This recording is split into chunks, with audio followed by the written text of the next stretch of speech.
సూర్యాపేట జిల్లా కోదాడ మున్సిపాలిటీ కార్యాలయం ఎదుట మున్సిపల్ కార్మికులు ధర్నాకు దిగారు. సిఐటియు ఆధ్వర్యంలో నిర్వహించిన ఈ ఆందోళనలో కార్మికులు సమాన పనికి సమాన వేతనం ఇవ్వాలని డిమాండ్ చేశారు. గత 2 నెలలుగా జీతాలు ఇవ్వకపోవడంతో తీవ్ర ఇబ్బందులు పడుతున్నామని కార్మికులు ఆరోపించారు. ప్రభుత్వం తమ సమస్యలు పట్టించుకోవటం లేదని ఆవేదన వ్యక్తం చేశారు. అలాగే ఇందిరమ్మ ఇళ్ల కేటాయింపులో మున్సిపల్ కార్మికులకు ప్రాధాన్యత ఇవ్వాలని డిమాండ్ చేశారు. తక్షణమే జీతాలు విడుదల చేయకపోతే ఆందోళనను మరింత ఉధృతం చేస్తామని హెచ్చరిస్తున్నారు.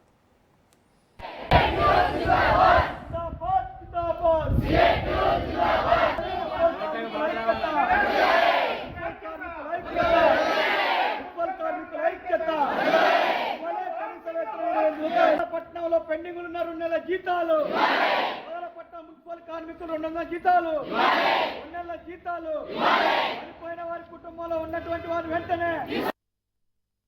సూర్యాపేట జిల్లా కోదాడ మున్సిపాలిటీలో పనిచేస్తున్నటువంటి అవుట్ సోర్సింగ్ కార్మికులకు గత 2 నెలల సంధి జీతాలు లేక నాని ఇబ్బందులు పడి ఇదే కమిషనర్ గారికి, చైర్మన్ గారికి, వైస్ చైర్మన్ గారికి, పాలక వర్గానికి అనేక సార్లు విన్నవించిన ఏ ఒక్కరు కూడా మా సమస్య పరిష్కరించే దిశగా లేరు. అందుకని ఈ రోజు తెల్లవారుజామున అవుట్ సోర్సింగ్ కార్మికులు మొత్తం కూడా పారిశుద్ధ్య కార్మికులు, వాటర్ సప్లై వాళ్ళు, ఎలక్ట్రీషియన్, అట్లాగనే పంప్ ఆపరేటర్లు, డ్రైవర్లు అందరూ కూడా ఈ రోజు సమ్మెలో దిగడం జరిగింది. మాకు కనీస వేతనం ఇవ్వాలని చెప్పేసి అని అంటున్నాం.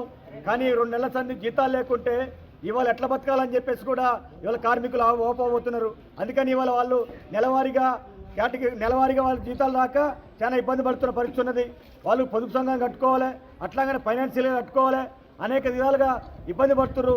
వడ్డీలో తీసుకొచ్చి ఇవాళ తీవ్ర ఇబ్బందులు పడుతున్న పరిస్థితి ఉన్నది. అందుకని 2 నెలల జీతాలు ఇవ్వాలని చెప్పేసి పెద్ద ఎత్తున ఉద్యమం చేస్తున్నాం. దాంతోపాటు ఇవాళ ముఖ్యంగా ఇవాళ కోదాడ మున్సిపాలిటీలో గ్రామ పంచాయతీ కానించి పనిచేస్తున్నట్టు కార్మికులు చనిపోయిన పరిస్థితి ఉన్నది.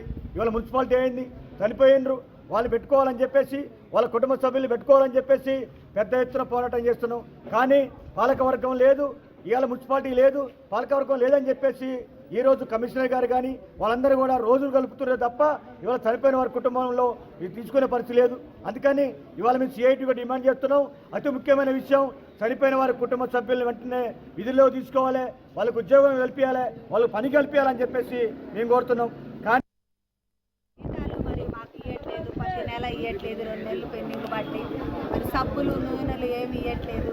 మరి చచ్చిపోయిన వాళ్ళకి 2 సంవత్సరాలు అయింది, వాళ్ళని తీసుకోవాలని, మరి మాకు జీతాలు ఇవ్వాలని, గ్రౌండ్లు ఇవ్వాలని మరి మేము తిప్పరబడి మేము కష్టం చేసుకుంటాను. మమ్మల్ని లెక్క చేయట్లేదు సిబ్బందిని. 2 నెలల జీతాలు ఇబ్బంది పడ్డాయి. మరి చీరలు, కోకలు, రైకలు, గుర్తుగులు ఏమి లేవు, అవి పెండింగ్ పడ్డాయి. పిఎఫ్ డబ్బులు మాకు నెలకి 2 నెలలు, నెలకు 2000 కట్ అయితే అవి 4 నెలలు ఇంకా కలవట్లేదంట. పిఎఫ్ ఆఫీసు ఫోన్ చేస్తే అవి రావట్లేదని చెప్పారు. మరి ఇవన్నీ మాకు ఇవ్వాలని, అన్ని సౌకర్యాలు మాకు చేయాలని మరి మేము కష్టపడి పని చేస్తున్నాం. ఎవరు కౌన్సిలర్ కానీ ఏ నెంబర్, వార్డు నెంబర్లు చెప్పినా మేము చేస్తున్నాం, ఎదరికీయకుండా మాకు కష్టపడుతున్నాం.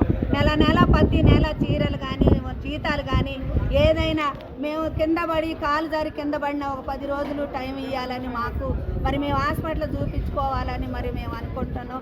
మమ్మల్ని ఏ ఆఫీస్ వాళ్ళకి మరి ఆఫీసులో ఎవరు లెక్క చేయట్లేదు. ఇన్నాళ్ళు బాగానే ఇచ్చారు కానీ ఇప్పుడు ఎవరైనా లెక్క చేయట్లేదు. మా పరికరాలు, చేతులు, బ్లౌజులు, చెప్పులు, మామూలు బట్టలు మాకు రావాల్సినవి అందించట్లేదు. మాకు సరైన జీతాలు ఇప్పుడు ఇవ్వట్లేదు. 2 నెలల నుంచి జీతాలు ఇవ్వట్లేదు. ఎండాకాలం మాకు అందరికి వడదెబ్బ తగిలి మేము అంత ఆరోగ్యం క్షీణించిపోయిన మాకు వెంటనే జీతాలు ఇచ్చి, మాకు ఇవ్వాల్సిన పనిముట్లు ఇచ్చి, మమ్మల్ని మంచిగా పనిలో చేసుకొని, మంచి పనిముట్లు ఇచ్చి మమ్మల్ని పనులు చేసుకొని మా వెంటనే జీతాలు ఇచ్చి మాకు పిఎఫ్